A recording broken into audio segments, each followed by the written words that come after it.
What's going on, beer tubers? Eric back at you with yet another beer review, and today I'm doing something new.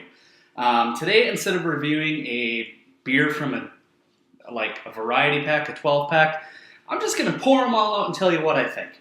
And today we're looking at something that was bottled on the, I believe, I'm not even sure, late February. It is the 30th Anniversary Pilsner Series from Schell's Brewing Company. You may kind of remember the whole craft versus crafty movement. And today we're looking at the lineup of their Pilsner beers. The first is the 1984 recipe, the original recipe. Michael Jackson, the beer hunter, if you will, deemed this one of the best, if not the best, American example of a German-style Pilsner. And secondly, we have the current 2014 batch, which uses American two-row malt, barley malt instead of Pilsner malt, or traditional German Pilsner malt. So this is authentic American Pilsner. This next one is the, I believe it's called the Roggen, if you will, or Roggen. And this one uses rye malt with a blend of American Pale two-row. And then the third one is what they call an Uber Pils. And this one is deemed Mandarina.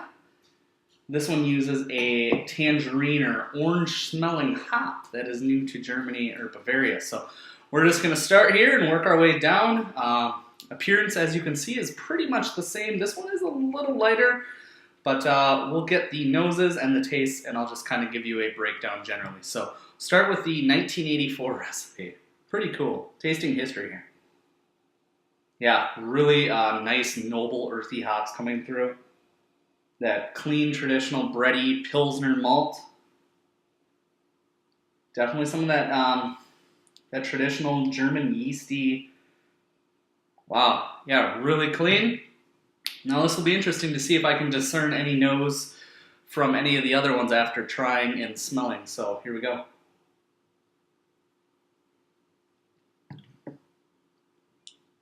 Wow.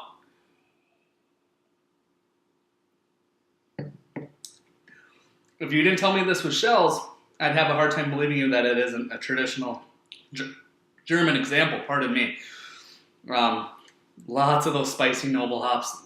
Typical Pilsner malt. This one almost kind of reminds me of an American Pilsner in a way, for the sense that it's got a really, really light body, and it finishes with a distinct uniqueness.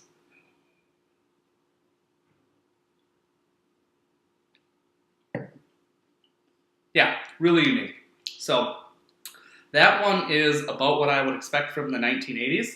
Let's move on to 2014. Ooh, this one's got a much sweeter nose to it, actually. I don't want to say adjunct like sweet corn, but it's sweeter than the 1984 recipe.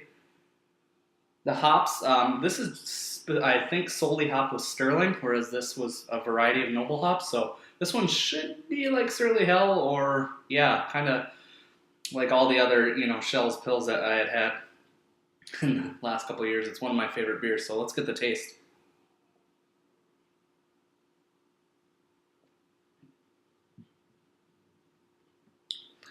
Much more full in the mouthfeel, interestingly.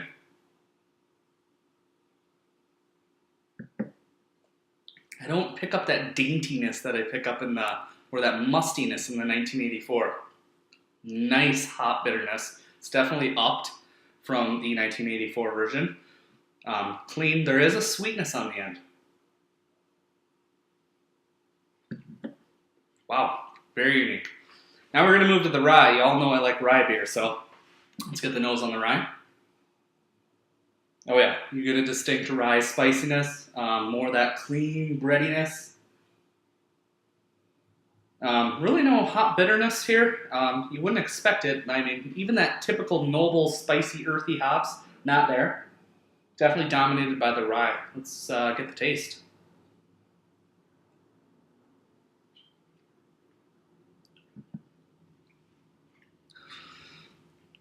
Yeah, definitely there. Wow.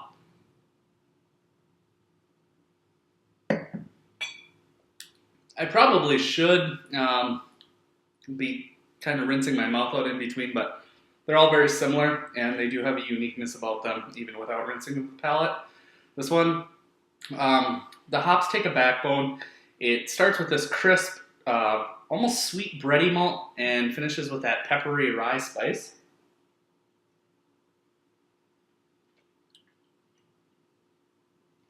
I think I would actually choose it over the 1984. This is still my king. So, yeah, also a good example. And this one's the darkest one of them all. You can't really see the way things are laid out, but this does have a more tangerine orange appearance. Let's get the nose and see if it's got the Mandarina Bavaria orange style aroma.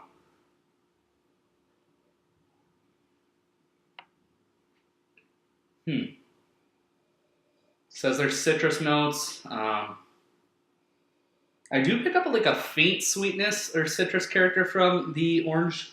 Like it's not like peeling a clementine or any sort of tangerine or orange right near you, but definitely fruitier than the rest of them. So let's get the taste on the final version in the 30th Anniversary Pilsner Series from Schell's Brewing Company.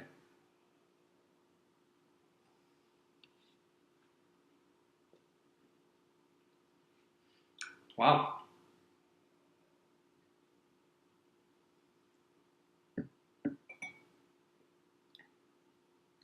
It's definitely there. Immediately starts right out like the rest of the Pilsners here in the beginning without that rye bite. And then there is a nice wave of noble, earthy hoppiness. And then there's just like this subtle kind of rush over the tongue of tangerine and orange. Not like an IPA in fruitiness or citrusy. It's very elegant and simple.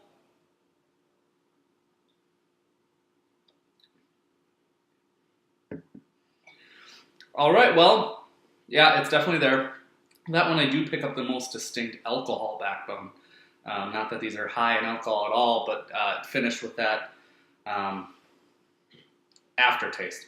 So this has been really fun, guys. Sorry to keep you for so long, but I think it's a really fun rundown of the history of Schell's Brewing Company Pilsner and where it started at 1984 and how it's transgressed into German craft beer. Schell's is the American version of German craft beer, in my opinion, and they're just like every other craft brewery. They just do things with a German twist, and this has been a really fun experiment. If I had to rank them in preference for everyday drinking, I would probably pick the rye first because I'm kind of a rye guy. Really like this one. Very interesting, but it would have to be second place here, third here, and then 1984 in last. But that's to no means saying these aren't world-class beers. These are world-class examples of a phenomenal brewery and a phenomenal style of beer. So hopefully you've enjoyed seeing this, and if you'd like to see any more 12-pack samplers that I can just lay out in one extended review for you, I would love to do it. It's a good time. Thank you for joining me for another episode on my channel, and I will see you guys in the next review. Peace.